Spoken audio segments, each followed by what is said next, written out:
EH Bildu taldearen izenean, Karrere jauna, aurrera mesedez. Bai, eskerrik asko. Gai hau, 2000 urteko historia dauka, gai honek, eta gara luzatu daitezke historia, eta Alderdi Sozialistako bozeramaileari, nik ulertzen diot, historia hau eta bestea, baina nik uste dut Alderdi Sozialistak ez du transizio garaitik ona ausardiarik izan Elizarekin sartzeko. Hau da, benetan Elizari eskatzeko, laizidadea benetan sartzeko.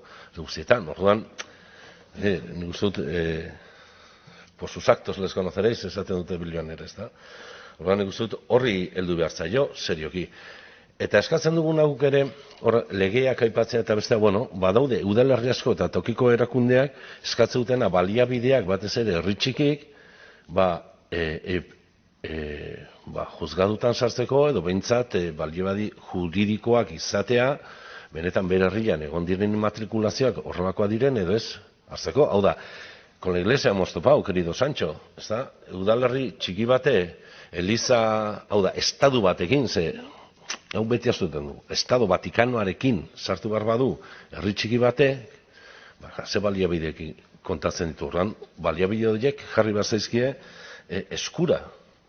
Eta hitz egitean nahi gara, gauz asko, hemen zerrenda hau da, Gipuzkoa bakarrik, daudena, ez? Eta hemen daude Elizak, daude frontoiak, daude baratzak, daude solarrak, daude gauza asko. Baina daude patrimonio historiko-artistiko handia. Eta erabiltzen dien argumentoak, Eliza katolikoa nola jartzen ditu jendearen eskura gauzak edo jartzen ditu edo joan da eraikitzen historian barrena bere zea guztia, ondare guztia, ez da egia.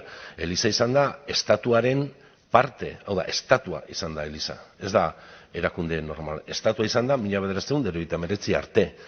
Errepublikako urteak kenduta, zorionez. Eta horrela gertatu zen, ez da? Eliza egin topatzeagatik. Orduan, ejemplo bat jarriko dut. Nire herriko Errenteriako parrokia egintzenean emere berria, berritua, emeretzi amazazpigarren mendean, obrak ordaindu ziren portuan ordaintzen ziren zergen erdilakin. Hau da, herriak jasotzen zituen zergaetatik erdila parrokia egiteko erabiltzen ziren. Beraz, Elizak diru asko ez du jarri hor, herriak bai, orduan logikoa da, ondare hori herriari bueltatzea. Eta propietatea frogatzea, propietatea frogatu behar du. Nola frogatzen du propietateak nire herriko parrokiaren propietatea? Oso errez, asmatzen dute, hemen aipatu da, obispoa, apezpikoa, notariorena egitea. Hau da, estatuaren parte izango aliz bezala. Apezpikoa eta zen, bai, hau gurea da, sinatzen du eta hori matrikulatzen du.